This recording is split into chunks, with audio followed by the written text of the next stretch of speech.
France Maghreb 2. Bonjour mes amis, ravi de vous retrouver sur France Maghreb 2. C'est parti pour votre talk de fin d'après-midi jusqu'à 18h30. C'est le grand forum et aujourd'hui, eh bien, j'ai le plaisir de vous annoncer que je suis tout seul avec vous. On a besoin de se parler, ça fait longtemps que ça ne nous était pas arrivé. Et vous allez pouvoir échanger, on va pouvoir dialoguer ensemble parce que le moment est grave, parce que les choses se passent et que parfois on est absent de beaucoup de choses. Donc on va essayer ensemble de se ressaisir quelque part avec vous en nous appelant au 01 40 33 9000. Au programme, on va aller voir du côté des magasins Nîmes que vous connaissez très certainement. C'est plus de 150 magasins qui eh bien, vont fermer purement et simplement. Pourquoi on va parler de cela? Parce qu'il y a quand même 791 emplois en jeu. Et surtout, l'initiative d'une salariée de plus de 20 ans de ces magasins Nîmes, qui s'appelle Isabelle Villela, qui sera avec nous tout à l'heure pour nous expliquer qu'elle a lancé un projet de reprise de cette chaîne de magasins. Les crédits sont en cours, sauf que le juge a décidé tout simplement hier la liquidation définitive de ces magasins, donc 791 candidats, 791 salariés qui vont se retrouver au chômage. Et par conséquent, elle s'interroge aussi. Alors c'est bien que les candidats aillent dans le pôle du côté d'Amiens. Effectivement, c'est un projet de fermeture d'usine, de délocalisation pour être plus exact, qui est en cours et ça va encore durer un petit moment. Sauf que là, les salariés de Nîmes ont besoin des candidats tout de suite. Mais on les ignore. Bon, en tout cas, Isabelle nous racontera cette aventure, cette histoire absolument incroyable à 17h30. Notre ami Osilras, qui était avec nous hier, nous appellera tout à l'heure pour nous expliquer ce qui s'est passé à Sarcelles cet après-midi. Visite improvisée visiblement du candidat En Marche, Emmanuel Macron, qui est venu rencontrer les associations de quartier du côté de Sarcelles. Osilras y était et nous racontera ce qui s'est passé tout à l'heure. Le zapping, bien sûr. Et puis le j'aime ou j'aime pas. Vos appels au 01 40 33 9000 et bien entendu aussi les minutes Libertad tout à l'heure entre 17h50 et 18h. Sans oublier la Myanmar pour l'éphéméride, je le disais tout à l'heure, la télé avec une émission politique attendue ce soir sur TF1 qui recevra donc Emmanuel Macron. Et de sport, nous parlerons aussi la question du jour en ce jeudi 27 avril. Peut-on voter pour Marine Le Pen quand on est un électeur de Jean-Luc Mélenchon? C'est la grande question qu'on se pose. On en parle beaucoup de ces électeurs de Jean-Luc Mélenchon qui sont d'ailleurs dragués par les deux candidats. Eh bien, vous pourrez nous donner, et vous l'avez déjà fait d'ailleurs, et je vous invite à continuer à le faire sur la page Facebook France Maghreb 2 pour répondre à cette question, mais aussi bien par mail lgf@francemaghreb2.fr en nous appelant aussi pour répondre à cette question 01 40 33 9000. Côté musique, eh bien, on va s'occuper de vous aussi en guise de coup de cœur en ces temps difficiles. Compliqué, une belle chanson qui a été écrite au lendemain des attentats du 13 novembre 2015, Bataclan, Stade de France, Terrasse de Paris. Kerry James, vivre ou mourir ensemble. Je répète, vivre ou mourir ensemble. Monsieur Kerry James sur France Maghreb 2 en guise de coup de cœur musical. Soyez les bienvenus. Bon forum sur France Maghreb 2, merci d'être avec nous. Et vous le savez, dans cette émission, plus que jamais, on s'intéresse un petit peu à ce qui se passe dans le monde et en particulier dans la bande de Gaza, un endroit oublié du monde, un endroit occulté, ignoré par toute la presse internationale. Et nous essayons, grâce à la complicité de notre ami Ziad Medouk qui se trouve sur place dans cette bande de Gaza qu'il aime tant. Monsieur Ziad Medouk, bonsoir. Bonsoir, Christophe. Alors, je le disais, donc la situation est critique puisque les informations que nous avons et que vous allez peut-être nous confirmer sont les suivantes, notamment un nouveau bombardement ce matin dans la bande de Gaza, mais l'inquiétude règne concernant l'approvisionnement puisque plus rien ne rentre visiblement depuis quelques jours. Effectivement, je pense qu'il y a trois situations terribles dans la bande de Gaza. D'abord, nous avons le côté cet été. Et depuis 2 semaines, tous les foyers de la bande de Gaza et avaient seulement droit à 4 heures de cet été. Depuis 2 jours, ces 4 heures sont transformées en 2 heures. Aujourd'hui, la seule centrale électrique de la bande de Gaza, bombardée à plusieurs reprises par l'armée israélienne, a annoncé qu'il ne pouvait pas donc assurer le maintien des courants électriques pour toute la bande de Gaza, c'est-à-dire à partir d'aujourd'hui, tous les foyers de Gaza, ils auront le droit à 0 heures d'électricité par jour, ça veut dire 24 heures de coupure d'électricité par jour. Donc ça veut dire, Ziad, Ziad, la communication est pas terrible, donc je vais essayer d'essayer de traduire un petit peu ce que vous nous dites. Donc la centrale, la seule centrale qui a déjà été abîmée à plusieurs reprises a été de nouveau bombardée, ce qui fait que vous n'avez plus d'électricité. Là, la communication passe très mal avec les gens à cause de ça, parce que les conséquences sont dramatiques sur l'eau, sur les réseaux de communication, sur tous les réseaux sanitaires dans la bande de Gaza. Donc les conséquences, là, pas seulement sur les foyers qui sont à partir d'aujourd'hui privés d'électricité toute la journée, mais il y a des conséquences dramatiques sur tous les secteurs qui touchent, ça veut dire la santé, les hôpitaux sont touchés, il y a beaucoup d'opérations chirurgicales qui sont annulées, le secteur sanitaire et les réseaux de communication. C'est pour cela que je pense que la communication passe mal entre nous, entre Gaza et l'extérieur. Les réseaux d'Internet encore sont touchés, donc les conséquences sont dramatiques. Deuxième événement, nous avons la grève de faim. Aujourd'hui, la bande de Gaza, comme sur Denis, il y avait une grève générale qui était respectée parce que la population gazaouite, comme la Cisjordanie, en solidarité avec les détenus, avec les prisonniers palestiniens en grève depuis 11 jours aujourd'hui. Une grève collective féminité de 4700 détenus prisonniers palestiniens. Oui. Qui ont commencé une grève collective féminité depuis 11 jours aujourd'hui, avec des mobilisations, des manifestations partout dans la bande de Gaza. Le dernier événement, donc ce bombardement de ce matin, à Deir el-Balah, au centre de la bande de Gaza. Heureusement qu'il n'y a pas eu de victimes, mais ça montre un peu que les agressions israéliennes, ils n'ont jamais arrêté. 3 mois maintenant, c'est la fin de la nouvelle agression, la nouvelle offensive militaire de 2014. Donc, on peut dire situation sans oublier un autre événement, ce sont les kilomètres de passage. Sachez que le mois d'avril, c'est le mois de fête et nuit, c'est en Israël. Et malheureusement, il y a 13 jours en avril que les passages ils ont été fermés par ordre militaire israélien, c'est pour priver la bande de Gaza de fioles, de carburant, des produits alimentaires. Donc, donc plus rien ne rentre. Du carburant et des produits, des médicaments qui rentrent dans la bande de Gaza.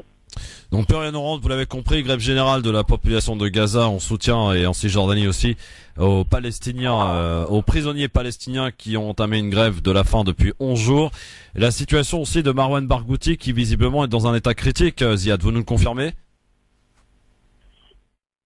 Oui, donc selon les dernières informations, donc c'est vrai, et Marwan Barghouti, donc c'est lui le chef de cette grève, donc Marwan Barghouti, donc c'est le symbole donc de cette résistance palestinienne, donc qui a été arrêtée en 2002 par les forces de l'occupation israélienne, et ça fait presque 15 ans qu'il est derrière les barreaux israéliens, et c'est lui qui l'a appelé donc à cette grève historique qui fait limiter les prisonniers palestiniens.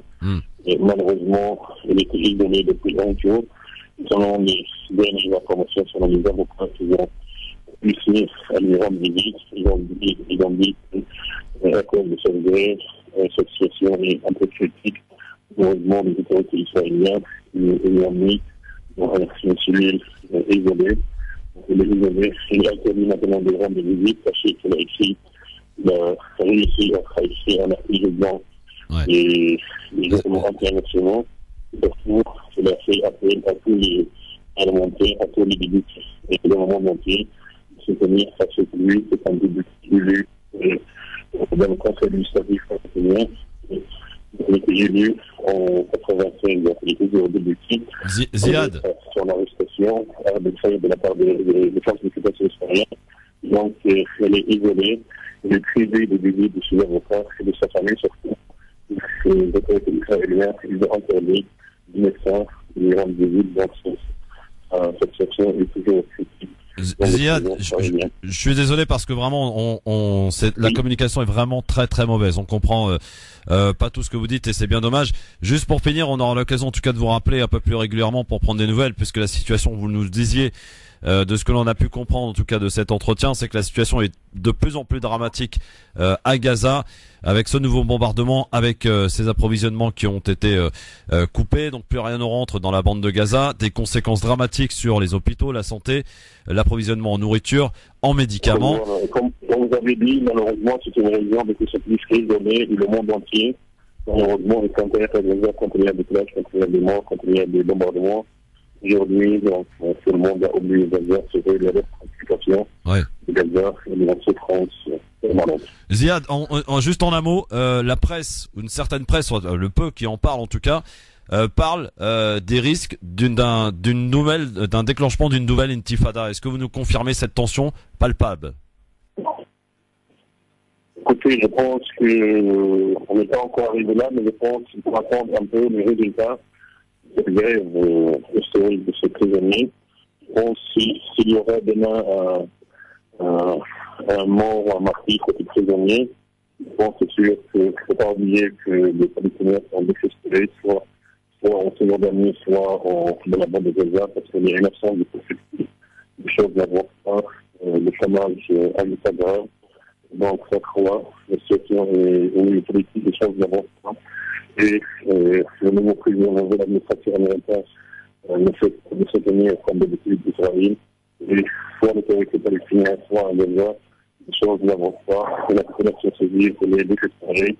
Il y a une absence de perspective. Et je pense que cette grève de la faim, elle a réussi à rassembler tous les Palestiniens. On l'a vu avec des rassemblements depuis 10 jours à Gaza pendant une année, des manifestations partout. Et surtout, cette grève aujourd'hui, grève générale à Gaza comme en Cisjordanie, ça montre un peu que la cause des prisonniers, la cause nationale de toutes les familles palestiniennes, sachez que dans chaque famille, il y a minimum un ou deux prisonniers dans les prisons israéliennes. Depuis 1963, il y a 1 million de Palestiniens qui ont été arrêtés par les forces d'occupation israélienne. Donc la cause des prisonniers, c'est une cause nationale, c'est une cause de toutes les familles palestiniennes.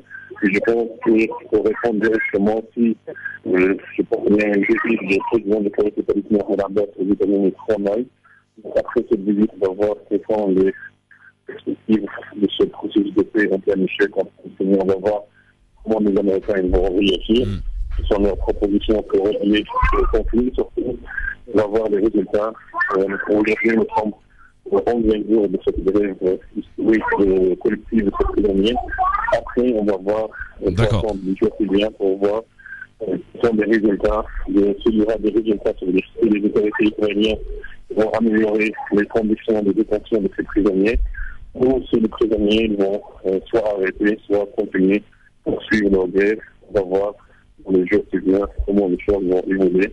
Après, je pense que les perspectives, soit d'un déclenchement d'un écouteur d'asseoir, une solution politique qui vont apparaître dans les jours qui viennent, je pense. Merci Ziad, en tout cas, et si vous le permettez, avec votre permission, on vous rappellera évidemment pour prendre des nouvelles dès le début de la semaine prochaine. Merci beaucoup Ziad. Avec plaisir. Voilà, pardon pour la communication, vous l'avez compris, qui est très mauvaise. Mais évidemment, tout ça sont les conséquences des différents bombardements sur la centrale électrique de Gaza. Vous l'avez entendu, peut-être pas d'ailleurs, parce que la communication était vraiment d'une mauvaise qualité. Les Gazaouis n'ont plus d'électricité du tout. C'est-à-dire que déjà ils étaient depuis 3 ans à 4-5 heures d'électricité par jour. Là, ils n'en ont plus. Plus rien ne rentre, que ce soit médicaments, nourriture. Et les Palestiniens, les Gazaouis, sont en grève générale aujourd'hui en solidarité avec le sort des 1500 prisonniers palestiniens qui sont en grève de la faim depuis 11 jours.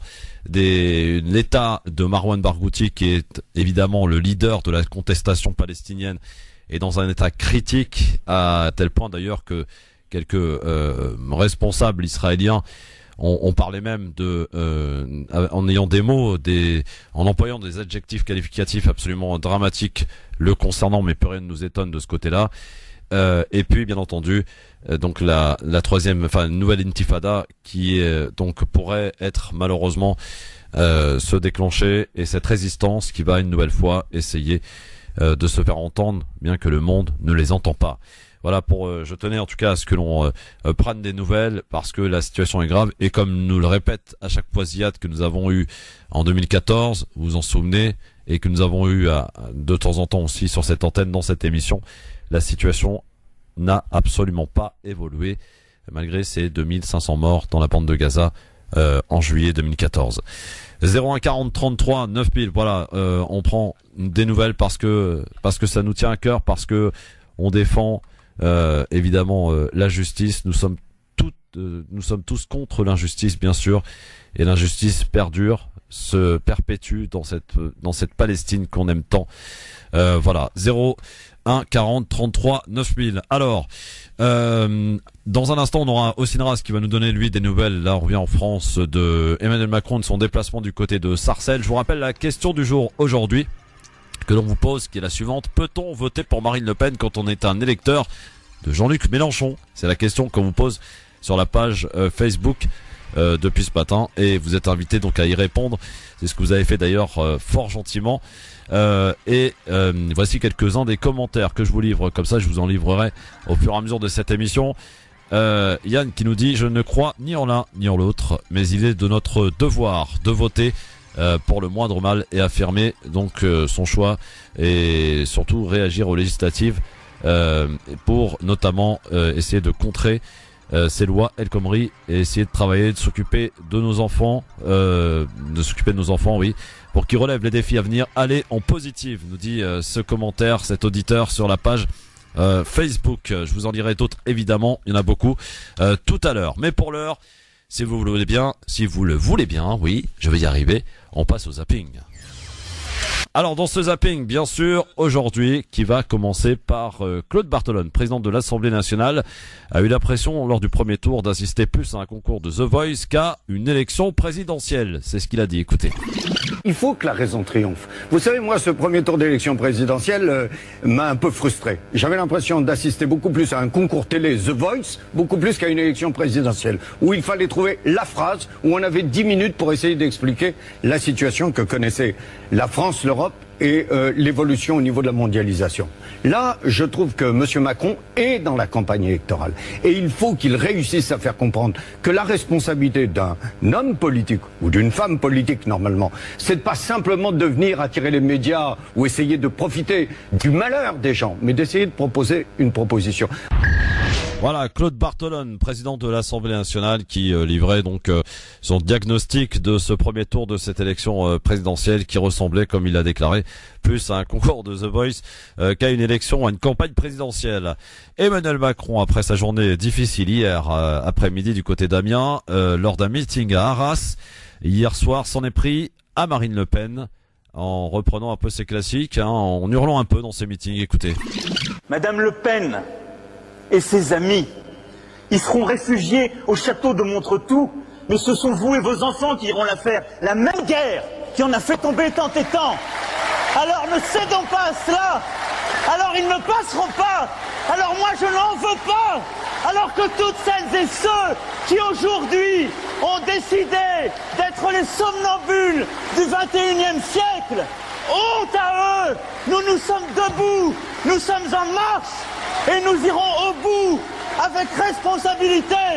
Mais je veux autre chose avec vous pour mon pays.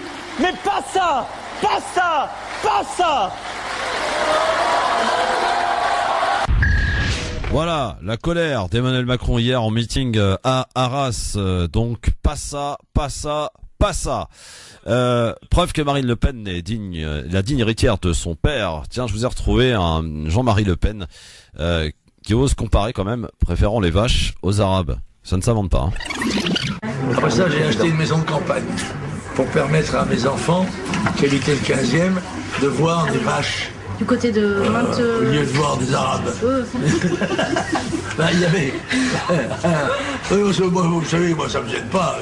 Ah oui, je sais que ça moi j'ai pas peur de la poursuite. Là je suis poursuivi, poursuivi. Je suis l'objet d'une enquête à la suite d'une plainte d'SOS Racisme, parce que j'ai dit que 90% des faits divers étaient le fait d'immigrés ou de descendants d'immigrés. Alors, voilà, ça s'est pas permis de dire ça. Si j'étais UMP, on dirait que c'est un dérapage. Moi, je dérape plus depuis. Moi, je suis hors piste depuis longtemps.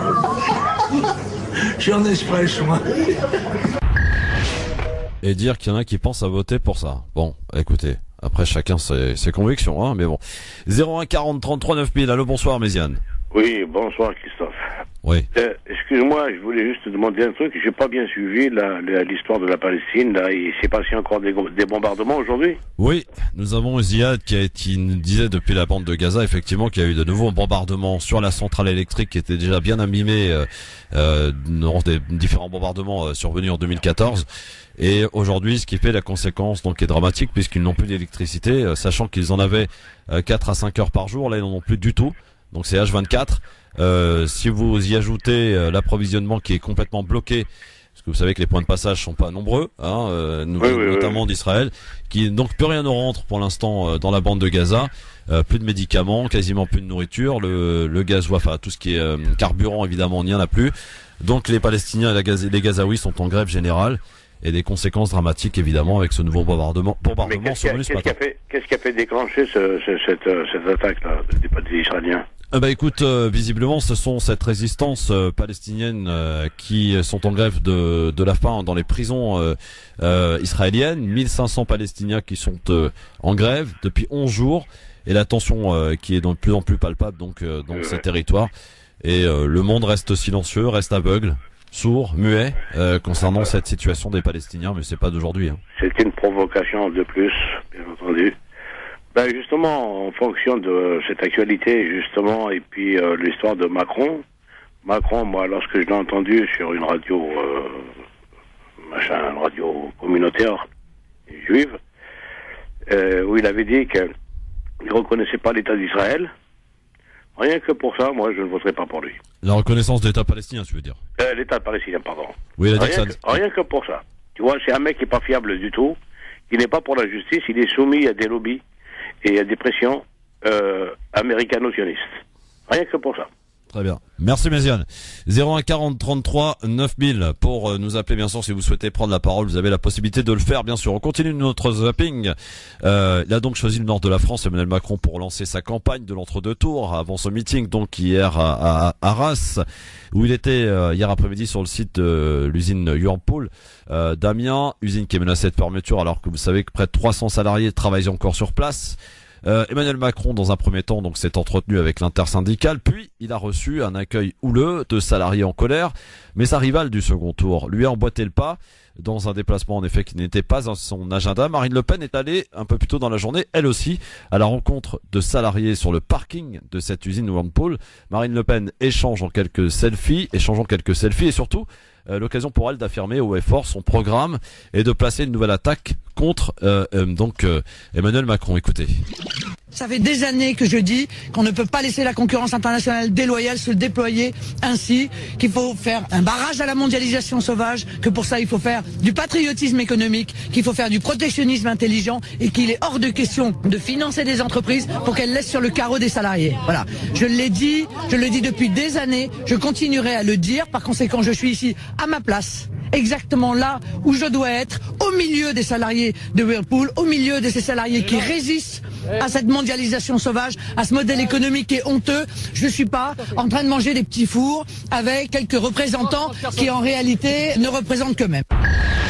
Alors là, il y a quand même quelques erreurs dans ce que dit Marine Le Pen, parce que ce sont pas des représentants qui représentent eux-mêmes, ce sont des représentants qui ont été choisis pour aller rencontrer Emmanuel Macron, c'était prévu de la sorte. Et Emmanuel Macron donc est venu effectivement sur le terrain rencontrer les salariés juste après l'entretien qu'il a eu avec l'intersyndicale et donc il a été accueilli comme on l'a pu le voir dans les différentes télés par les sifflets etc. Et ensuite s'est entretenu donc de manière un peu isolée d'ailleurs et loin des caméras. C'est ce qu'ont souhaité les salariés. Et visiblement l'entretien s'est plus ou moins bien passé. Et certains de toute façon disent, les salariés en général, ils font tous les deux de la récupération politique. En tout cas, ces propos tenus par Marine Le Pen étaient clairement une allusion à Emmanuel Macron, qui au même moment, donc comme je disais tout à l'heure, recevait l'intersyndicale de l'usine Whirlpool. C'est hier après-midi. Le site d'Amiens donc qui a été le théâtre du premier vrai affrontement de l'entre-deux tours entre les deux candidats dans cette région propice au vote Front National. Est-ce qu'Emmanuel Macron a réussi à convaincre? Qui a marqué des points dans cette lutte à distance? L'analyse d'Arnaud Mercier, professeur des sciences de l'information et de la communication à l'université Paris 2, nous livre son analyse. On retiendra un petit peu plus pour Emmanuel Macron parce que a priori c'est lui qui était le plus en danger puisque il est caricaturé comme étant le candidat du CAC 40, du grand patronat. Donc évidemment, il se met en scène au milieu des ouvriers. C'est sans doute une image plus forte parce qu'elle est plus en rupture. C'est-à-dire que Marine Le Pen, qui se présente depuis maintenant un bon moment comme candidate soutenant les ouvriers, je pense qu'effectivement pour elle c'est plus simple. Voilà pour ce qui est en tout cas de l'analyse donc. Et je voulais terminer ce zapping par une vidéo que l'on vous a mis d'ailleurs sur la page Facebook France Maghreb 2, que vous pouvez aller voir.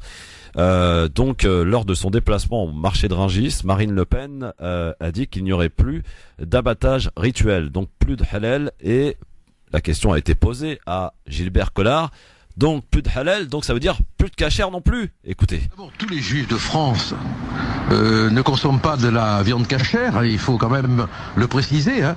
Et ensuite, le principe de laïcité devra s'appliquer parce qu'il faut que pendant un temps, je dis bien pendant un temps. Hein, la réponse c'est pas de viande cachère en France. Je m'excuse, mais comme le son. Comme le son a du mal à m'arriver, il faudrait que vous me laissiez la seconde prévue pour entendre et répondre, sinon je n'entends pas et je ne peux pas répondre. Je réponds très clairement la chose suivante.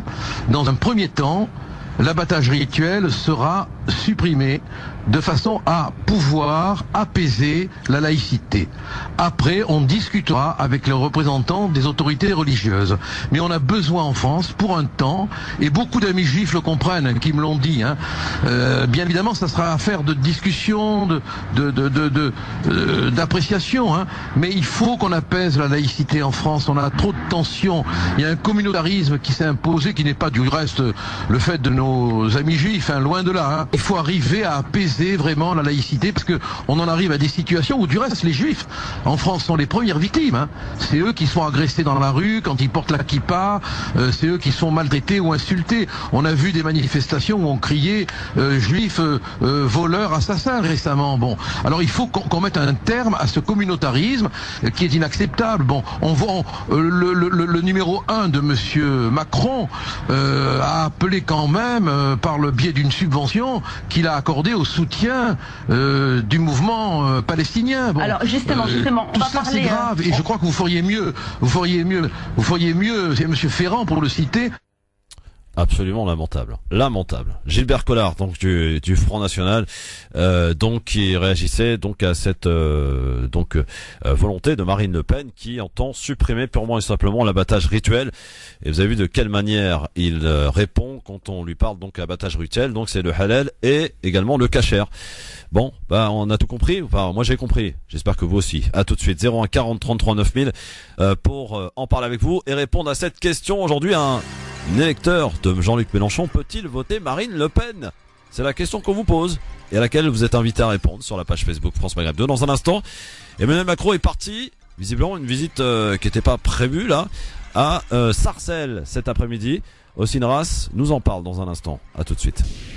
Le grand forum sur France Maghreb 2, merci d'être avec nous et de nous rejoindre et de plus en plus d'ailleurs à nous écouter. Je vous en remercie pour que cet échange puisse aboutir à évidemment un dialogue ensemble que nous menons chaque jour avec vous. 01 40 33 9000. La question du jour, je vous la rappelle, concernant donc Jean-Luc Mélenchon. Un électeur de Jean-Luc Mélenchon peut-il voter Marine Le Pen? C'est la question qu'on vous pose aujourd'hui. Voici quelques commentaires, notamment Abdelmajid qui nous dit: il y a ceux qui ont voté Mélenchon car ils adhèrent à son programme. Il y a ceux qui ont voté pour lui juste parce qu'ils sont des musulmans. Un islamiste qui vote à droite au Maghreb, vote extrême gauche en gauche en France. La schizophrénie totale. Voilà. C'est ce que nous dit donc cet auditeur sur la page Facebook France Maghreb 2. On a Rachida qui est avec nous au 01 40 33 9000. Bonsoir Rachida. Oui, bonsoir. Bonsoir. Je voudrais réagir en fait à ce qui vient d'être dit par Gilbert Collard, en fait, membre du FN, qui vraiment me révolte complètement. Et je voudrais en fait faire un rappel et mobiliser en fait tous les électeurs pour le dimanche 7 mai, vraiment pour aller voter contre Marine Le Pen, les faire réagir sur ce qui peut nous attendre en fait en cas d'une victoire de sa part, parce qu'en fait on en entend tous les jours. Et ça va crescendo et donc voilà, je voudrais attirer l'attention donc des électeurs qui n'ont pas voté pour Macron, mais vraiment attirer leur attention pour les faire voter le 7 mai contre Marine Le Pen. Oui, alors Rachida, moi j'ai envie de vous poser la question, Rachida, quand vous entendez certains musulmans, et d'ailleurs ils sont assez nombreux, qui déclarent sans en toute tranquillité, j'ai envie de dire, qu'ils vont voter Marine Le Pen, ça vous parle, ça vous dit quoi? Personnellement, vraiment, ça me choque, parce que compte tenu des gens qui sont avec elle dans son parti et des différentes idées fascistes et néofascistes, vraiment qu'ils peuvent avoir envers la communauté musulmane, surtout quand on parle de communautarisme, on sait qu'il y a derrière, mais vraiment oui, ça me choque. Donc vraiment là, je voudrais attirer l'attention. Vraiment attention le 7 mai, faut pas se tromper de choix. Et après, ce sera trop tard. Une fois que les résultats seront tombés, malheureusement, ça sera trop tard. Elle pourra faire appliquer toutes les lois qu'elle voudra, mais vraiment, moi, ça me choque. Et j'ai peur pour le 7 mai, du résultat. Parce que en attendant, Macron n'est pas sûr de gagner, mais j'attire vraiment l'attention des différents électeurs là-dessus. Parce que moi-même, j'ai peur par rapport à ce résultat du 7 mai. Donc je voulais en faire part. Donc mobilisation pour vous. Mobilisation, là vraiment à fond quoi. Bon, merci beaucoup Rachida en tout cas pour votre appel. Merci à vous. Et à très bientôt. Comme ça, c'est très bien ce que vous faites. Merci beaucoup, à bientôt. Nous sommes avec Austin Ras, chroniqueur du LGF. Salut Austin. Salut Christophe, salut tout le monde. Alors Austin, on a appris donc tout à l'heure que Emmanuel Macron était parti à Sarcelles, ta ville donc en l'occurrence. Qu'est-ce qui s'est passé? Est-ce que d'abord c'était prévu ou pas? Alors en fait, de sources sûres, en fait, ça a été décidé à la dernière minute, entre hier soir et ce matin. Oui. Il se pourrait que ce soit une collaboration avec le PS en place dans la ville. Donc une collaboration avec le PS en place dans la ville de Sarcelles. Possible, hein. Ça c'est une supposition, sachant que le maire et les membres du PS ne sont pas présents. D'accord. Alors qu'est-ce qui s'est passé? Où il a été? Est-ce qu'il a fait des déclarations? En fait, il est venu spécialement par rapport à une association qui s'appelle Sport dans la ville, et qui est une association qui aide les jeunes des villes à trouver le chemin de l'emploi et du monde professionnel par le sport. Ouais. Donc il est parti mettre cette association en avant et rencontrer les jeunes qui sont passés. On a l'air assez heureux que, comme on peut le voir au BFM. Ah, Austin, on te perd mon ami, on te perd. Austin, bon, je crois qu'on l'a perdu là. On essaiera de le rappeler dans quelques instants, notre ami Austin, pour qu'il puisse nous dire un petit peu ce qui s'est passé donc du côté de Sarcelles. La direction du standard maintenant, 01 40 33 9000. Bonsoir. Bonsoir à tous. Bonsoir, votre prénom monsieur? C'est Mehdi de Paris. Salut Mehdi, bienvenue à toi. J'appelle concernant Marine Le Pen, si elle passe en tant que présidente. Oui, vas-y, on t'écoute Mehdi, t'es à l'antenne. En fait, je pense que si elle passe, ça serait un gros électrochoc, une vraie prise de conscience pour tout le peuple de France et tous les Français, qu'ils soient étrangers ou immigrés, pas immigrés, avec papier, sans papier. Une vraie prise de conscience de ce qui se passe aujourd'hui. Peut-être que ça serait pas si mal. Peut-être que ça ferait du bien. Mehdi, est-ce que vous êtes prêt à prendre le risque? Vous avez des enfants, Mehdi? Ouais, j'ai des enfants. Je suis d'origine algérienne et j'ai une carte de séjour. Enfin, j'ai vécu toute ma vie en France, mais j'ai pas la nationalité française. Mais aujourd'hui, entre tout ce qui se passe, des fois, il faut savoir couper court et savoir où on va. Des fois, je me pose la question, je me dis pourquoi mon père n'a pas immigré dans un pays comme le Canada ou l'Angleterre, et pourquoi un pays comme la France, là où aujourd'hui c'est pire que de la stigmatisation, c'est bien plus que ça. C'est du dénigrement total. Et peut-être que Marine Le Pen, peut-être que le continent africain se réveillera et dira, peut-être que la France n'est pas une terre d'asile, une belle terre qu'on croit, quoi. Ouais, vous comprenez que ça puisse choquer quand on vous entend parler de la sorte, Mehdi, parce que les premières personnes qui sont concernées, ça sera vous, hein, vous et moi, tout le monde. Non mais moi le premier concerné, j'ai une carte de séjour. J'ai même pas la nationalité française pour vous dire. Moi et ma femme, on a des cartes de séjour. Mais pour vous dire que on sait plus où on va ici en France. C'est catastrophique avec tous on voit la politique qui en France qui part d'une manière, on se croirait dans un feuilleton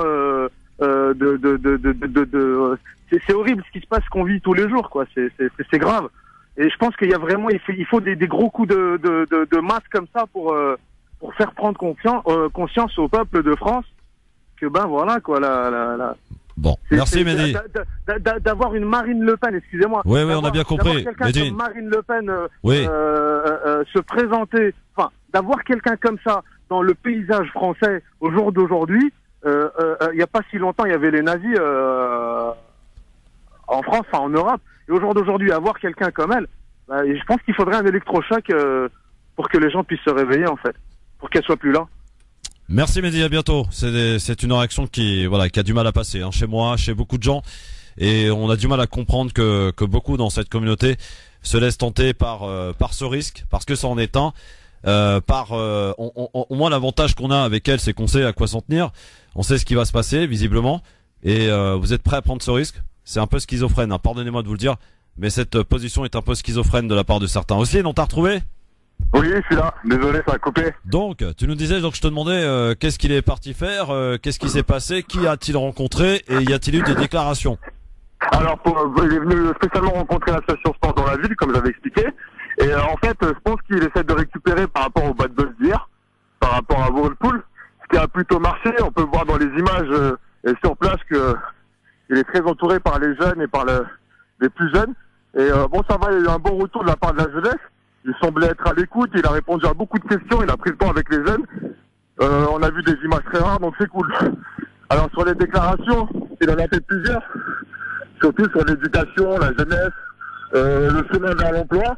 Il a parlé justement de la réduction du nombre d'heures dans les classes des quartiers politiques de la ville. Ouais. Il veut du nombre d'élèves, excusez-moi. Il veut passer à 12 élèves par classe. Ouais. Il a parlé aussi du problème du manque de réseau de la jeunesse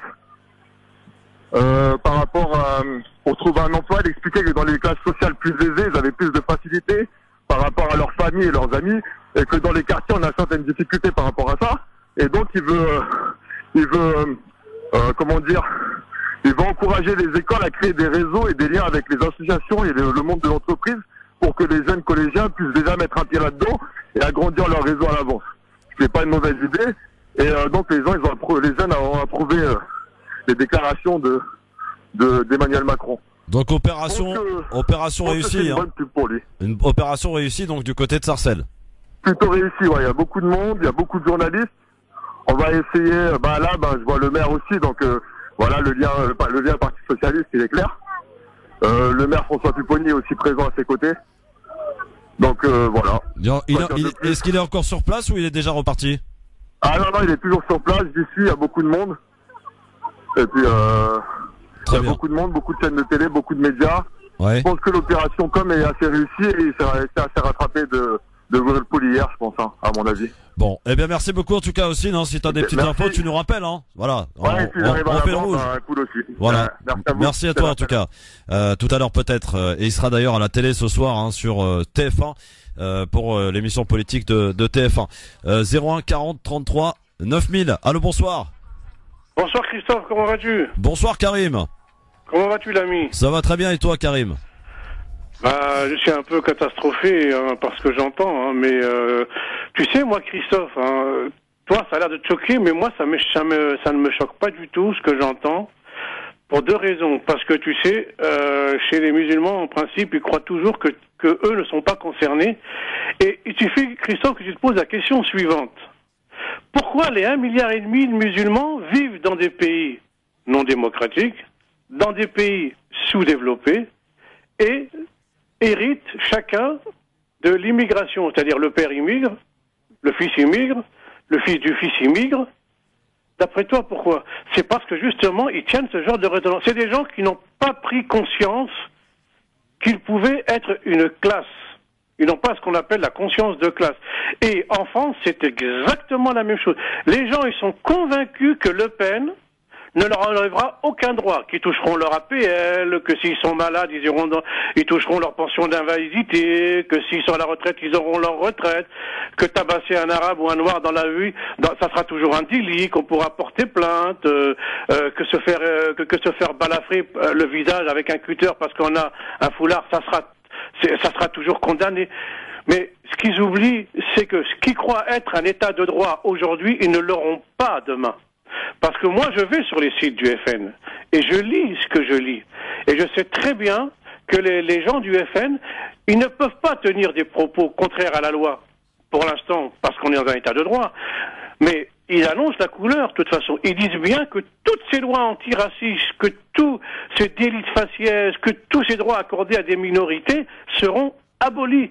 Ça sera impossible de se dire musulman, par exemple, en France. Mais il n'y a pas que ça. Il n'y a pas que ça. Comme ils disent, vous allez nous rendre gorge de ces 30 ou 40 ans. Allô? Je t'écoute, Karim. Ah oui, parce que moi je vais sur et je vois très bien. Et les gens n'ont pas, mais ils sont convaincus parce qu'ils ont des papiers français. Alors ça y est, ils sont contents, ils ont une petite carte d'identité marquée français. Ils se croient intouchables. Mais mes pauvres enfants, si vous avez été considérés comme français il y a longtemps que vous le seriez, la France, elle a colonisé l'Algérie pendant 132 ans, elle n'a pas fait de vos grands-pères et de vos arrière-grands-pères des Français. Il n'y a aucune raison qu'elle fasse de vous des Français aujourd'hui. Mais par contre, il y a quelque chose aussi qui est peut-être bien dans l'arrivée de Le Pen. Moi, je vais te dire. Mais Karim, tu es un garçon assez âgé, tu as de l'expérience. Ah oui, moi je suis bientôt à la retraite. Voilà, tu es bientôt à la retraite. Et... Non, attendez, vous êtes complètement schizophrène quand vous dites ça. Non, mais écoute, parce que attends, laisse-moi te parler, Karim. Laisse-moi te parler franchement. Tu nous connais, on se parle franchement depuis un certain nombre d'années. Quand j'entends ça, mais où vous êtes dans quel pays vous voulez vivre demain, quoi? Non, mais tu ne laisses pas finir ma phrase. Je te dis pas que ça sera l'arrivée de Le Pen, ça sera quelque chose de bien. Mais non, mais ça sera pas bien. Ça sera rien de bien que de l'instabilité. C'est ce que je te dis. Une guerre civile. Sur un autre plan. Il n'y aura rien de bon pour nous en France. Ça sera, la limite, peut-être presque la déportation. Il n'y aura plus de droits. On n'aura pas de droits. Faut pas, les chiens et les chats auront plus de droits que nous. Ça, il faut bien se dire. Il y aura un délit parce que tu auras écrasé un chien ou parce que tu auras frappé un chat, mais il n'y aura pas un délit parce que tu auras écrasé un arabe ou un noir. Ça, faut bien se dire sous le français. Mais il y aura une seule chose qui sera peut-être bien. C'est la seule que je vois. C'est que Marine Le Pen, elle expulsera peut-être les 3 ou 4 millions d'Algériens qu'il y a en France. Et ça risque de faire un bouleversement en Algérie et peut-être apporter le progrès. C'est tout ce que je vois, parce que quand l'Algérie se retrouve, parce que l'Algérie, sa seule politique depuis l'indépendance, c'est de fabriquer. Il y a des pays qui fabriquent des frigidaires, d'autres des ordinateurs, d'autres des voitures. Nous, on fabrique de l'immigration. C'est-à-dire qu'en Algérie, on t'encourage à immigrer. Le gouvernement, c'est fous le camp, laisse-nous, barre-toi. Et le jour où il y a 3 ou 4 millions de gens qui seront obligés de rentrer, il faudra bien que ce gouvernement les loge, les soigne, les éduque. Et comment il va faire? Et là, il y aura le bordel en Algérie. Et là, peut-être, ça sera la chance. Mais en France, dites-vous bien que vous aurez moins de droits que le chien et les chats. Dites-vous bien ça. Voilà, Christophe. Merci, Karim. À bientôt. 01 40 33 9000, bien sûr, pour nous appeler si vous le souhaitez, parce que on a vraiment besoin de se parler là ensemble en ce moment. La situation est un petit peu chaotique, bien sûr, avec ces différentes visions qui apparaissent. On en reparle bien sûr avec vous. 01 40 33 9000 sur France Maghreb 2. On revient dans un instant. À tout de suite. Voilà, merci d'être avec nous en direct sur France Maghreb 2. C'est évidemment le grand forum avec vous, chers amis auditeurs. Ravi de vous retrouver. Dans un instant, on va parler de ce qui se passe du côté des magasins Nîmes qui, vous le savez, enfin peut-être d'ailleurs, ont fermé. On parlera de cette tentative de reprise de la part des salariés qui ont en effet eu cette idée d'essayer de reprendre cette chaîne de magasins qui était menacée. Les projets, les demandes de crédit sont en cours, sauf que le juge a mis fin à tout ça. et a prononcé la liquidation définitive hier, la stupéfaction générale. 791 salariés donc qui se retrouvent au chômage. Ces magasins Nîmes, ces 150 magasins en France qui ont fermé déjà. On en parlera avec Isabelle Volela qui est donc à l'origine de ce projet de reprise des magasins Nîmes. Le temps d'aller faire un petit tour de nouveau au standard 01 40 33 9000. Bonsoir. Oui, bonsoir, je vous appelle. Est-ce que je pourrais intervenir avec Christophe là, pour l'émission? Bonsoir monsieur, vous êtes en direct. Quel est votre prénom? Moustapha. Bonsoir Moustapha, vous nous appelez de Marseille si j'en crois votre accent. Je vous appelle de Marseille, oui. Oui Moustapha, qu'est-ce qui se passe? Je voulais dire un truc là, par rapport à ce qui se passe, par rapport aux élections là, surtout par rapport à Macron et Madame Le Pen là. Et je voudrais dire un truc par rapport aux communautés, parce que vous savez très bien qu'on vit dans un communautarisme. Vous avez les juifs qui votent pour un candidat, tous les juifs suivent le grand rabbin. Vous avez la communauté arménienne qui vote pour les Arméniens, et les derniers imbéciles c'est les musulmans. Quand j'entends des trucs vraiment qui me rendent fou, mais je suis vraiment en colère contre ces musulmans. Comment voter Le Pen? Comment entendre tout à l'heure le monsieur là qui parlait, qui a eu le papier, qui a eu la chance d'avoir la carte résidence, qui était un clandestin, excusez-moi de dire ça, entre guillemets. Un frère comme ça qui parle, qui dit que Madame Le Pen vouloir le chaos en France, moi je dis vive la France. La France n'appartient pas à Madame Le Pen. La France appartient à toutes les nationalités du monde. Que tu sois musulman, que tu sois gay, que tu sois juif, que tu sois arménien, que tu sois n'importe quoi, vive la République. C'est ça que je veux dire. Et il y a un truc qui m'énerve. Christophe, moi je suis tout à fait d'accord avec votre discours. Hein. Franchement, j'ai rien à dire pour ça. Mais il y a un truc qui m'énerve, surtout chez les musulmans. Mais putain, mais quand c'est que vous allez être d'accord, bande d'imbéciles? Oh, mais quand c'est que vous allez être d'accord? C'est ça que j'arrive pas à comprendre. Mais arrêtez ce communautarisme. Arrêtez ce communautarisme. Moi, j'ai des amis juifs, j'ai des amis gays, j'ai des amis arméniens, j'ai des amis italiens, j'ai des amis espagnols. Mais putain, mais c'est quoi ce racisme? C'est quoi? C'est l'humanisme. C'est l'humain qui compte avant tout. Laissez tomber les religions. Laissez tomber les religions. On mélange pas la religion à la politique. Merci Madame Moustapha. Le Pen est très dangereuse. Ah bah oui, elle est plus que dangereuse. Y a qu'à... Je préfère mieux voter Macron que Le Pen. Vous avez voté quoi au premier tour, Moustapha? Et j'ai voté Mélenchon. Et est-ce que vous comprenez justement la question du jour qu'on pose aujourd'hui, parce que c'est ce qui apparaît aussi chez certains électeurs de Mélenchon. Alors beaucoup vont s'abstenir et beaucoup, c'est pas quelques-uns d'entre eux aussi ont dit qu'ils étaient prêts même à voter Le Pen. Est-ce que quand on est un électeur de Mélenchon, on peut voter Le Pen? C'est la question qu'on vous pose aujourd'hui. Alors je vais vous répondre. Je vous dis non, Mélenchon c'est une tête de con. Je savais pas qu'il était comme ça. Je pensais que c'était un mec assez intelligent, qu'il allait prendre de haut. Monsieur, il n'accepte pas la défaite. Croyez-moi que je me suis trompé en votant ce gars. Mais qu'est-ce que ça veut dire ça? C'est quoi mettre le chaos en France? On respecte pas ce drapeau bleu-blanc-rouge? Moi, je suis d'origine algérienne. J'ai eu ma famille qui est morte par rapport aux Français, ce qui s'est passé en Algérie il y a 132 ans. Mais je leur en veux pas, je laisse ça à Dieu. Moi, la guerre d'Algérie, c'est terminé pour moi. Moi, ce que je regarde, c'est l'avenir. Et j'espère que la jeunesse comprendra. J'espère qu'ils vont comprendre. Espérons, Moustapha. Merci pour votre appel. Je suis désolé de vous dire ça, mais est-ce que je peux dire un dernier truc, Christophe? Un cri du cœur, Moustapha. Hein. Eh ben, je vous remercie pour tout, surtout à vous. Vous avez tout compris. Merci, Moustapha. Merci à vous. À bientôt, au revoir. 01 40 33 9000, bien sûr, pour nous appeler. On a le temps tranquillement de pouvoir échanger, de pouvoir essayer de comprendre les positions de chacun. Je pense qu'il y a effectivement un moment, encore une fois, c'est pas faut pas voter Macron aujourd'hui pour éviter Marine Le Pen. Je pense que c'est la solution qui apparaît comme la plus sérieuse, la plus raisonnable. On ne peut pas être d'accord avec évidemment à 100% avec Macron. Il y a beaucoup de choses qu'il doit clarifier, comme d'ailleurs l'a rappelé très justement Alain Juppé. Il doit clarifier certaines de ses positions. Il doit aussi ne rien céder à Marine Le Pen, ne pas lui laisser du terrain pour qu'elle puisse faire campagne tranquille. C'est la haine, c'est le fascisme, c'est tout ce qu'il y a de mauvais, de tout ce qu'on a connu de pire dans le XXe siècle qui réapparaîtra avec la venue de ce parti, avec cette candidate, et on ne peut pas prendre le risque. Voilà. Désolé de vous le dire, mais aujourd'hui, il y a cette possibilité qui nous est donnée pour que certes, demain soit dans des temps assez compliqués, c'est-à-dire on peut ne pas être d'accord avec la politique qui a été menée par François Hollande, par Nicolas Sarkozy, mais on a toujours eu quand même cette possibilité de pouvoir contester. Je le répète chaque fois, moi ça me choque quand j'entends des musulmans qui se disent prêts à voter Le Pen, mais dites voir, vous avez oublié un petit peu ce qu'ont vécu vos parents à l'époque, les musulmans dans les années 80-70. Vous diriez quoi, vous, aujourd'hui? Vous avez la possibilité, cette chance quand même, d'avoir un maximum de mosquées, cette liberté de culte, d'avoir la possibilité de manger halal. Elle vous dit quoi, Marine Le Pen? Hier, elle va à Rungis, elle vous dit abattage rituel terminé. Quand j'arrive au pouvoir, terminé, plus de halal, plus de cachère, plus rien. C'est ça que vous voulez? Je comprends pas l'électrochoc en clair que vous voulez créer. Et vous pensez pas à vos enfants quand vous pensez ainsi. Moi, demain, je n'ai pas envie de donner à mon enfant un pays au bord de la guerre civile. Demain, je n'ai pas envie de donner à mon enfant de l'instabilité, de la haine qui se propage. Il y en a déjà beaucoup trop dans ce monde, en particulier ici en France. Et vous voulez que ça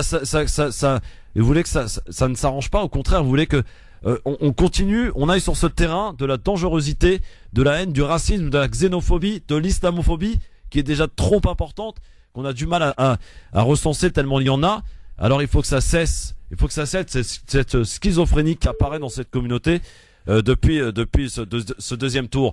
Et moi j'invite tout le monde, vraiment très sincèrement, à aller lire le programme, les programmes, les comparer, et de faire la différence de ce que l'on veut, de ce que l'on entend vouloir pour notre pays. Et Moustapha dit une chose pas du tout fausse quand il lance son cri du cœur. Il nous dit aujourd'hui que cette communauté musulmane s'est éparpillée dans le premier tour, a été votée à droite, à gauche, au centre. Très bien, chacun a ses convictions, c'est bien. Mais quand est-ce que cette communauté va acquérir une certaine maturité, va pouvoir se dire, voilà, demain, nous, ici, on est 5 à 6 millions, on pèse.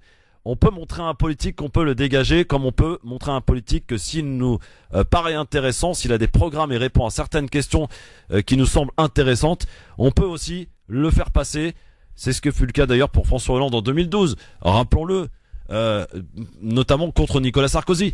Donc pourquoi cette communauté s'éparpille de la sorte? Pourquoi il n'y a pas d'organisation? Pourquoi il n'y a pas cet élan?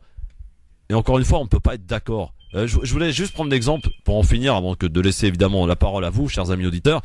Il y a un ami qui m'a dit, voilà, on s'est réunis avec 15 amis. Et on a fait quoi? On a dit, on a un choix entre 3 candidats.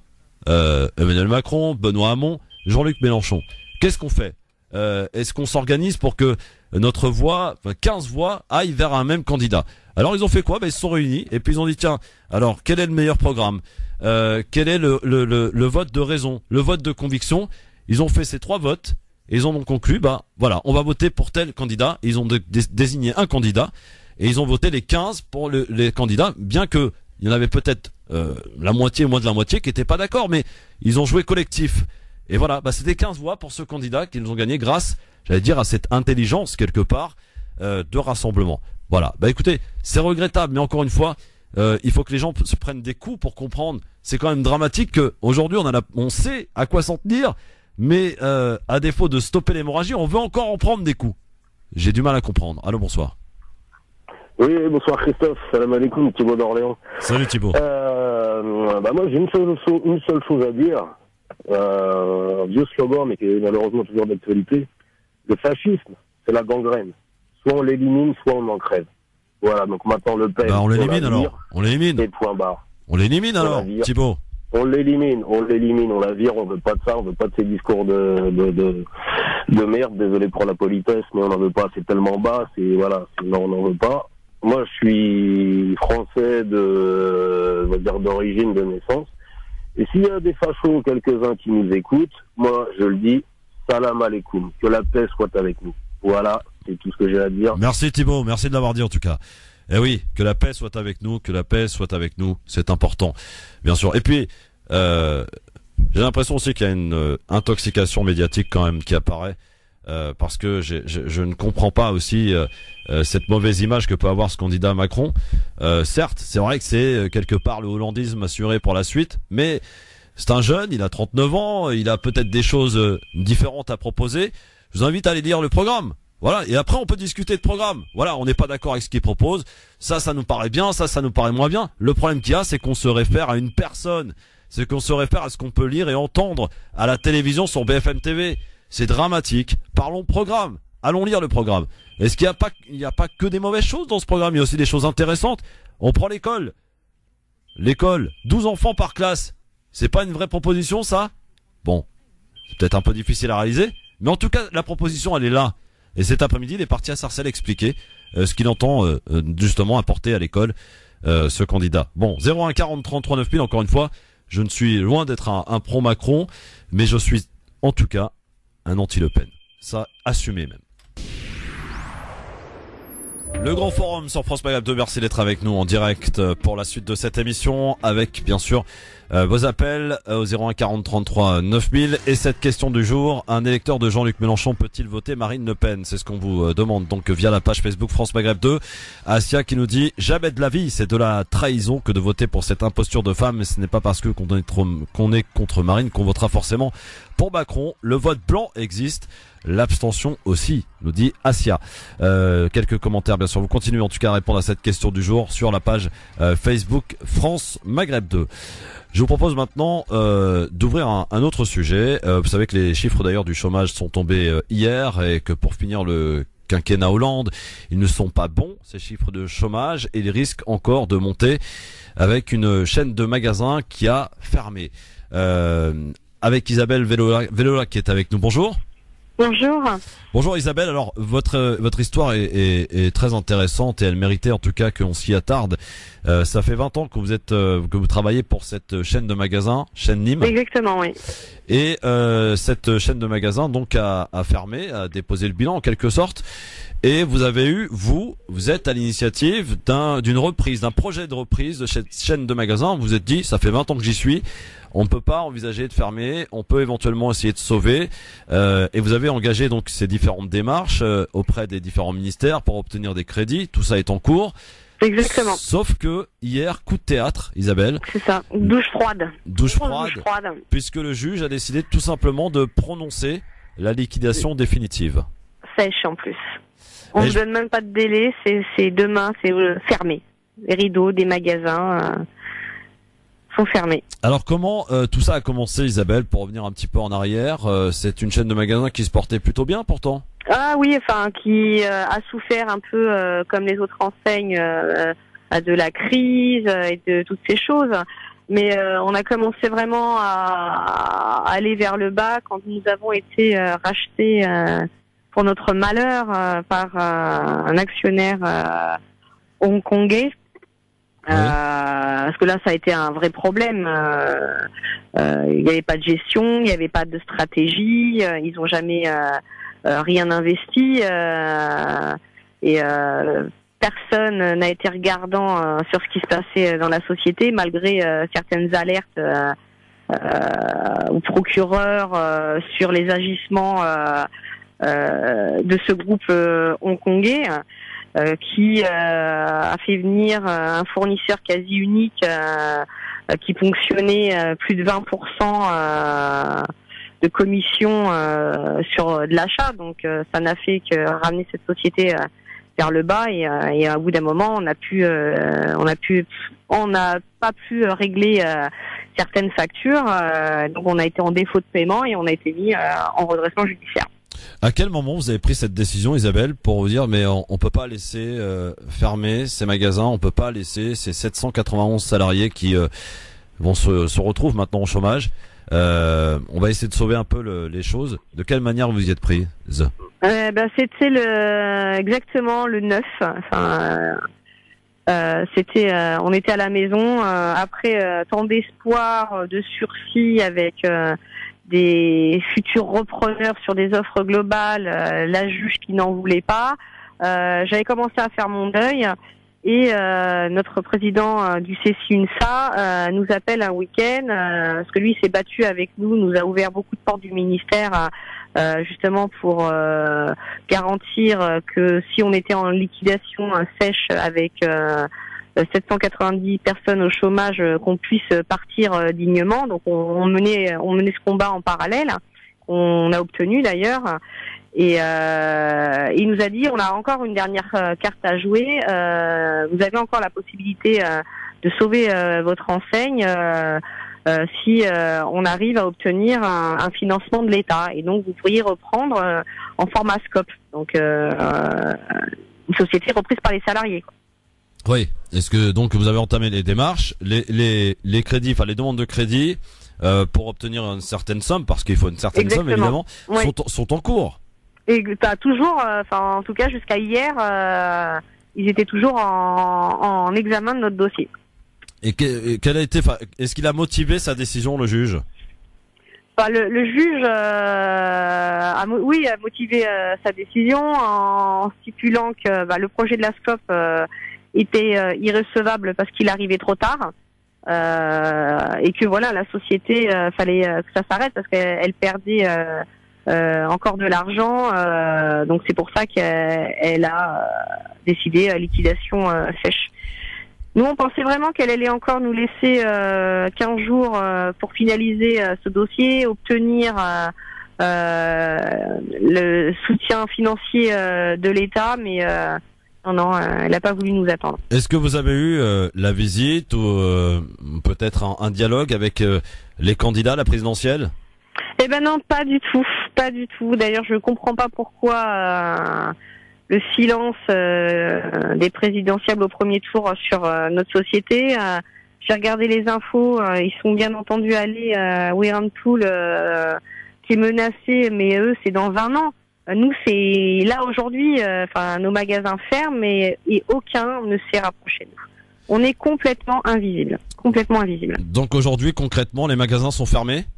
Les grilles sont fermées et les salariés sont à l'intérieur. Et au moment où je vous parle, et depuis ce matin, elles sont en train de remballer leur boutique. Qu'est-ce que vous allez faire, vous, pour la suite, Isabelle?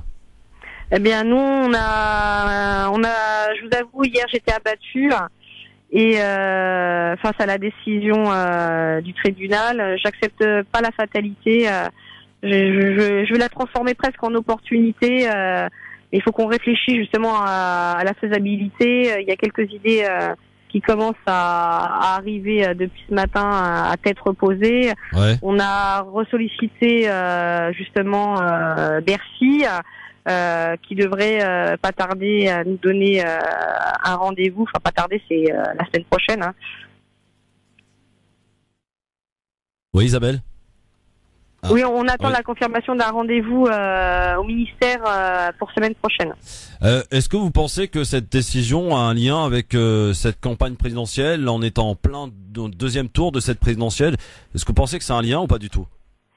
Franchement, c'est pas mon monde. On m'a souvent posé la même question là depuis hier. On m'a dit également que voilà, quand on a été reçu ministère du Travail et aussi à l'Élysée, parce qu'on est allé à l'Élysée, que voilà, c'était un peu pour nous faire un peu plaisir, nous faire attendre justement ces élections, ce premier tour, ce deuxième tour.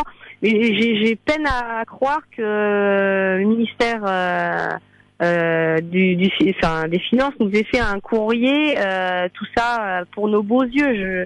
J'arrive pas à y croire. C'est combien de magasins l'enseigne Nîmes en France?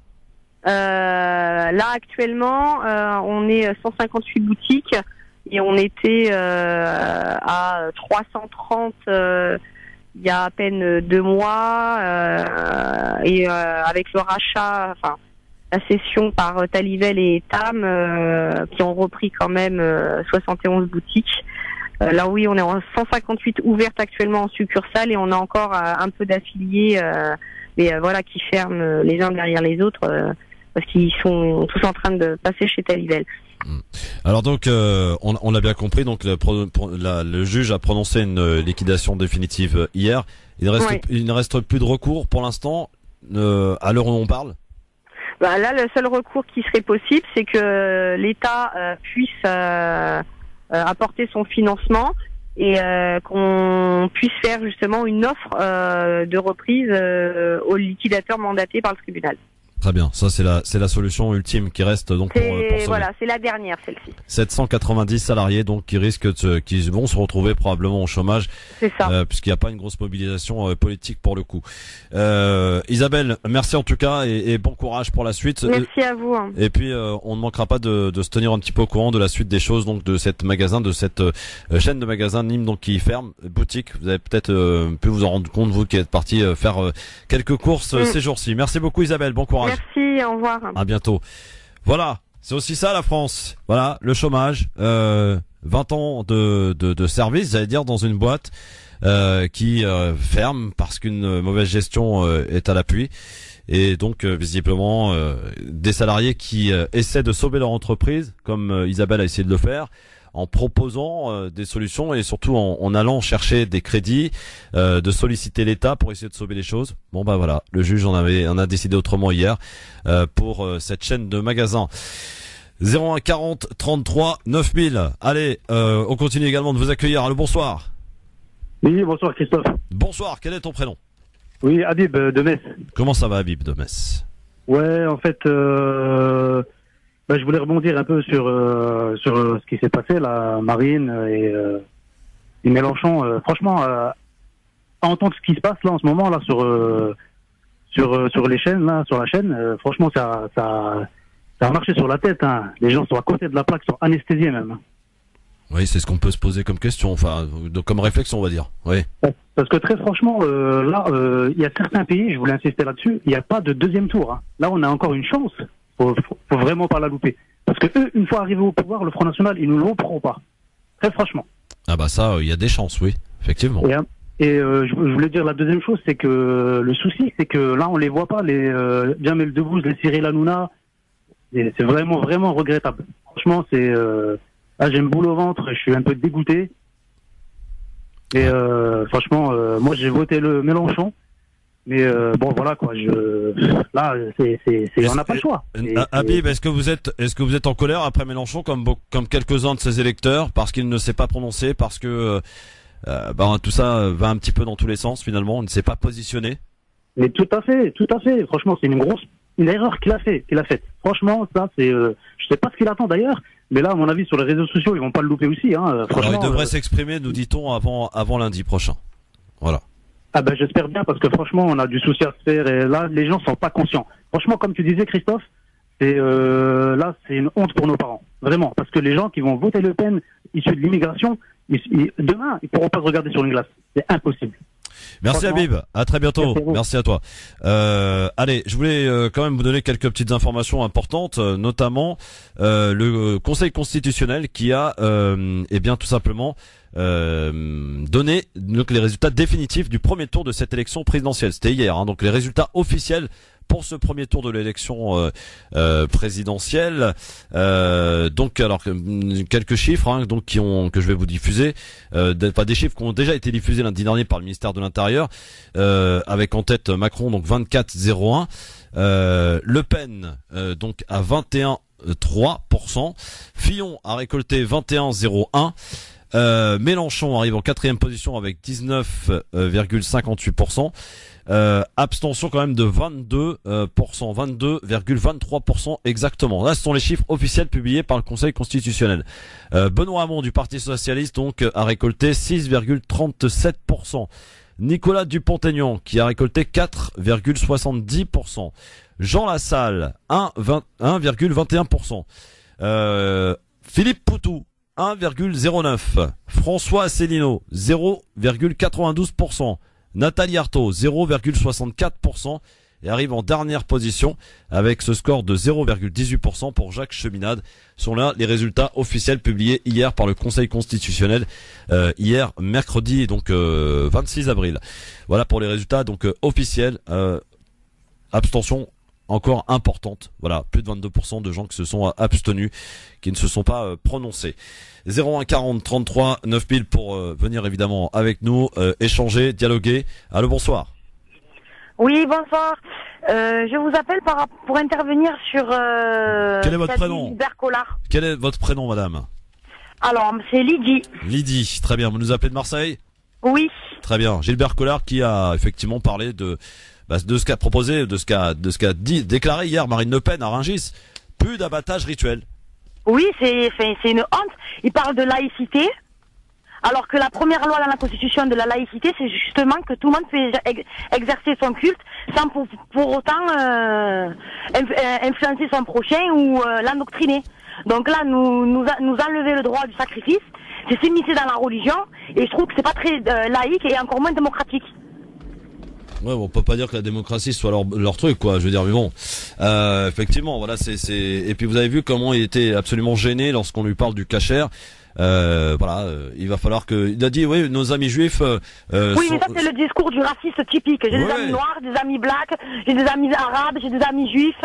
Enfin, au bout d'un moment, se mêler de la religion des gens, alors qu'il y a des gens comme je viens d'entendre la dame là, qui est en train de fermer Mime, qui sait pas comment manger demain, enfin, qui sont vraiment en liquidation judiciaire. Il y a vraiment des problèmes plus importants, plutôt que s'occuper encore de remettre la religion.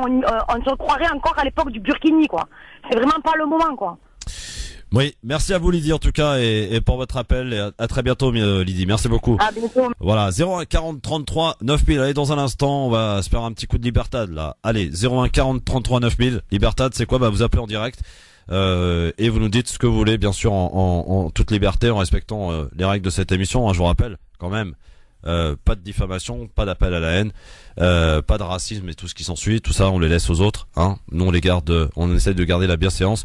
On n'est pas dans un café ici, on est à la radio, on est écouté par des millions d'auditeurs. Donc faisons attention à ce que l'on peut dire. Les mots ont leur importance et ils peuvent être ressentis de différentes manières. Donc tâchons quand même de bien avoir conscience de cela. Quelques informations quand même avant la pub et avant aussi de vous rappeler cette question du jour. Donc sachez dans l'actualité, donc ce n'est pas une confirmation, mais ce n'est pas un démenti non plus. Le ministre israélien du renseignement commente l'explosion ce matin près de l'aéroport de Damas, des tirs de missiles lancés par Israël. Là, c'est la version officielle des autorités syriennes. Et donc, côté israélien, on pèse ces mots en jugeant c'est une opération cohérente avec justement la politique israélienne. Et c'est la deuxième fois cette année qu'Israël aurait bombardé en Syrie. La base militaire de Mazé aux portes de Damas est d'ailleurs partiellement détruite depuis le mois de janvier dernier par probablement là encore des tirs israéliens. Ce jeudi, à l'aube, des missiles s'abattent une nouvelle fois sur des réservoirs de carburant et un entrepôt à proximité de l'aéroport international de Damas.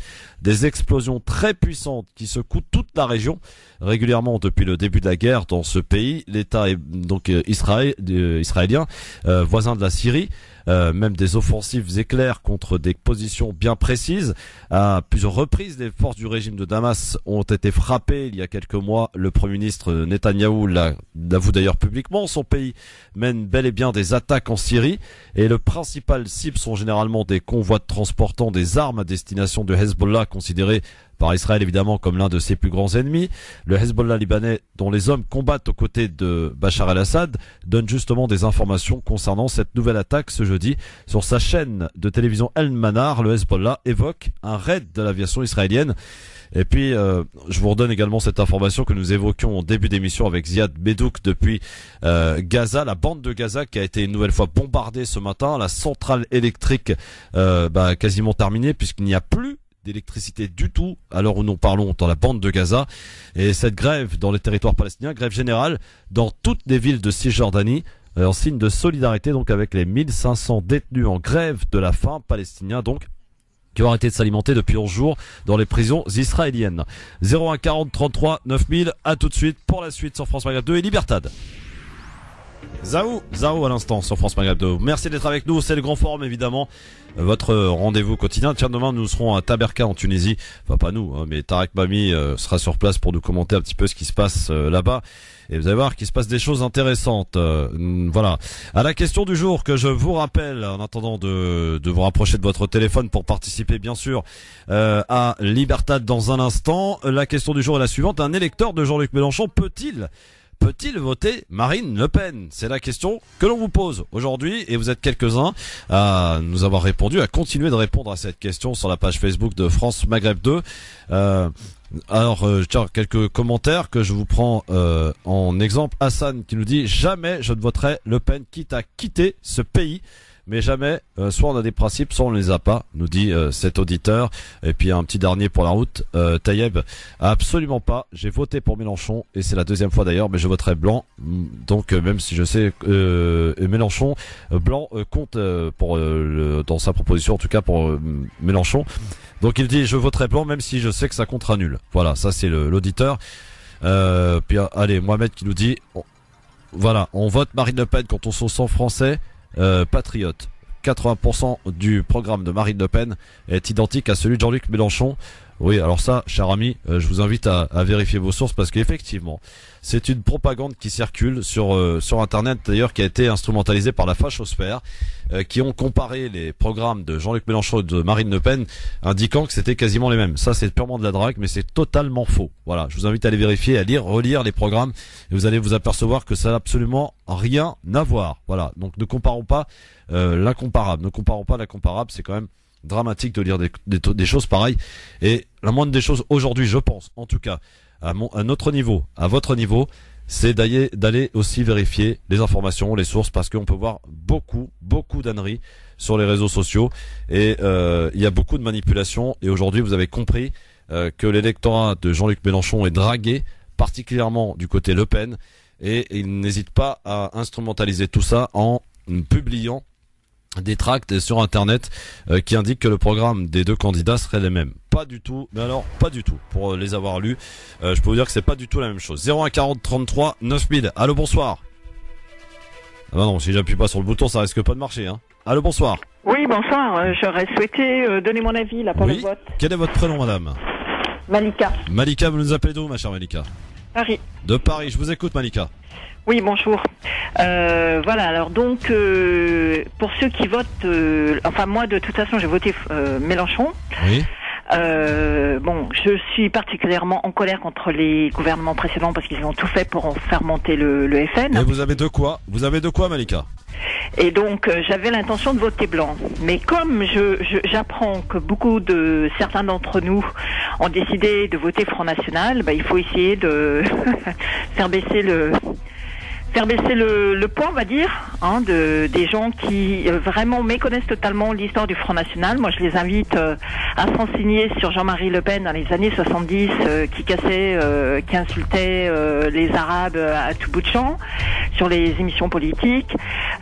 Et pour certains, qu'ils aillent dans les foyers Sonacotra et qu'ils demandent aux Chibani quel était leur vécu dans les années 60-70 et comprendront ce que c'est que le Front National et le racisme viscérale des gens qui votent Front National. Alors, Marine Le Pen, elle est très opportuniste. Selon son auditoire, elle va tenir un certain discours. Oui.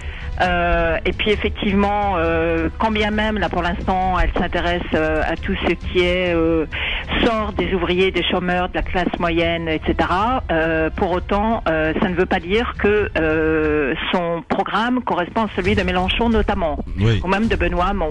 Oui. Donc les gens qui ont envie de prendre le risque d'aller voter Front National sont complètement irresponsables.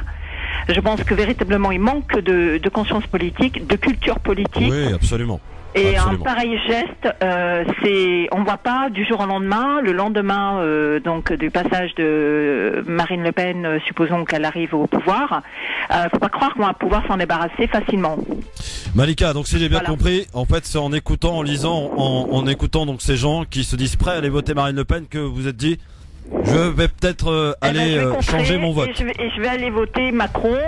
Bon, Macron, c'est un homme politique qui a de l'avenir, qui est intéressant hein, pour la France.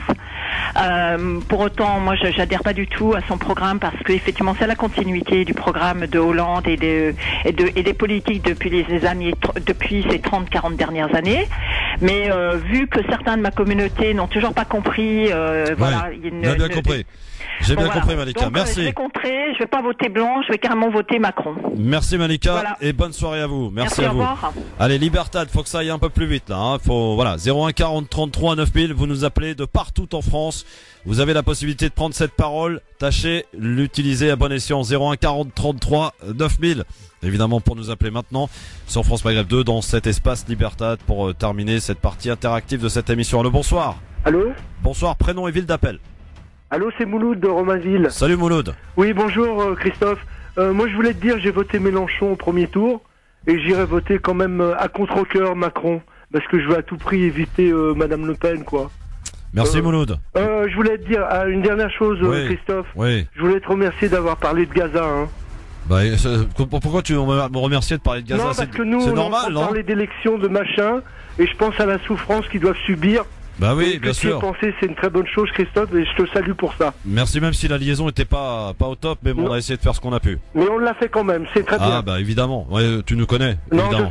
je sais. On lâche rien, mon ami Mouloud. À bientôt. J'espère qu'on va continuer à les soutenir. Bah, bien entendu. En tout cas, t'inquiète pas, compte sur moi pour faire des piqûres de rappel là-dessus. Merci encore, Christophe. Salut Mouloud, à bientôt. 01 40 33 9000, bien sûr, pour nous appeler, prendre la parole, nous dire ce que vous avez sur le cœur. Allô, bonsoir. Allô, bonsoir, monsieur Christophe. Bonsoir, prénom et ville d'appel, cher ami. C'est Abdel Paris. Bon, moi, je voterai, ça c'est sûr, Macron contre Le Pen et ses compagnies, mais moi j'ai une chose à vous dire. Oui, Abdel. Sur la série. Oui. Sur la série, monsieur Christophe, j'ai 67 ans, c'est honteux d'avoir un président quand même, il a détruit son pays. On va le mettre sur les islamistes, sur Daesh, sur Al-Qaïda, sur Israël, sur la Tunisie, sur le Maroc, sur machin, c'est connerie. Le responsable, c'est une personne, c'est le président. Vous êtes responsable de votre famille. Et moi, je suis responsable de ma famille. Ouais. Et lui, il était responsable de peuple syrien, c'est honteux d'avoir le pays détruit. La vérité, Israël, chaque fois, un stop. Est-ce qu'il est capable d'aller répondre à Israël? Impossible.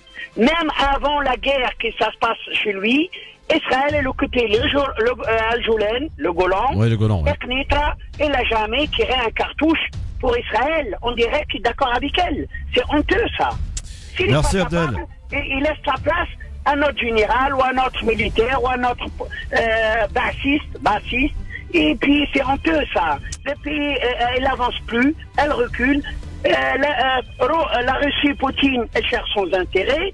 La Chine, elle cherche son intérêt. Même l'Iran, elle cherche son intérêt. Oui, c'est une question d'intérêt. Oui. C'est un pion. Merci, Abdel. C'est honteux. Merci, Abdel. Voilà, tu l'as dit. 01 40 33 9000. Un petit dernier. Bah oui, on n'a pas le temps d'en prendre beaucoup parce que voilà, c'est un peu long. Donc je vous demande de raccourcir un petit peu, d'être bref, en fait, pour qu'on laisse un maximum d'auditeurs, pour que personne ne soit frustré, finalement. 01 40 33 9000 pour nous appeler, pour prendre la parole, bien sûr. Je vais en prendre peut-être un dernier appel. Voilà, ça bombarde de partout là. 01 40 33 9000, bien sûr. Allez, un petit dernier ou une dernière. Allô, bonsoir. Bonsoir. Bonsoir madame, quel est votre prénom? Oui. Je vous entends mal, votre prénom? Mounia. Mounia, vous nous appelez d'où, cher Mounia? De Sarcelles. De Sarcelles. Ah, Emmanuel Macron est venu chez vous aujourd'hui. Très bien. Bonsoir Mounia, on vous écoute. Bonsoir. En fait, je voulais intervenir concernant, déjà vous remercier de parler de Gaza et de ce qui se passe en ce moment, que c'est catastrophique et que vous êtes les seuls à en parler quand on regarde par rapport aux médias actuellement. Ils font la sourde oreille. Donc je voulais vous remercier par rapport à ça. Oui. Et je voulais aussi parler par rapport aux gens qui veulent voter, surtout dans la communauté maghrébine. Moi, ça me révolte que des gens de la communauté maghrébine pensent ou doutent encore voter de leur vote. Là, il n'y a plus le choix, en fait. Il n'y a plus le choix. Il faut voter Macron. Et pour une fois, soyez unis. Ne soyez pas désunis. Pourquoi dans les autres communautés, les gens sont unis? Il n'y a que dans notre communauté que les gens sont désunis. Ça, c'est un truc que je comprends pas. Vous n'avez plus le choix. Est-ce que vous attendez le chaos? Vous voulez le chaos? Ça vous suffit pas la situation dans laquelle on est? On est déjà dans une situation catastrophique où les musulmans sont stigmatisés. La preuve, c'est que même en ce qui concerne, même à l'international, il y a des faits, il y a des massacres de populations musulmanes, on n'en parle pas. Est-ce que vous attendez de vous faire massacrer? Est-ce que vous attendez que ça vous arrive ici en France pour pleurer ensuite? Arrêtez de tout le temps vous mettre dans une situation victimaire. On a la possibilité d'agir, la possibilité de contrer un fléau qui nous guette et qui est dans une semaine, là, dans quelques semaines, là, on va avoir la réponse. Et à mon avis, soit ça va être très serré, soit on va avoir une sacrée surprise. Et franchement, moi, pour mes enfants, je souhaite pas ça, en fait. Quand vous regardez bravo pour cet appel de sagesse, Monia. Merci parce que vous regardez le programme de Macron, même si on n'est pas d'accord avec tout ce qu'il propose, par rapport à la communauté musulmane, Slimane, il n'interdit pas le port du voile à l'université, au contraire. Et pour les enfants, il propose des réformes scolaires qui sont novatrices, alors que Marine Le Pen, elle veut même interdire les langues. Vous vous rendez compte? Donc vos enfants, nous on a eu la chance d'apprendre des langues étrangères. Nos enfants, peut-être que si elles passent, ils n'auront pas cette chance-là. Il y a plein d'autres réformes qu'elle propose et qu'elle va mettre en place dès son arrivée, qui sont catastrophiques, non seulement pour notre communauté, mais pour les Français en général. Nous sommes Français également, et soit on va vivre ensemble, collectivement, et on va prendre conscience que Marine Le Pen, non seulement c'est un programme qui va être déstabilisateur, qui va tout chambouler dans notre vie quotidienne, ou soit on vote Marine Le Pen, ou soit on fait un vote de raison et on vote Macron. Donc s'il vous plaît, la raison, Monia. S'il vous plaît, allez voter Macron et arrêtez de faire vos chichis. Ouais, je vais voir on va voter Marine Le Pen et on verra ce qui va se passer.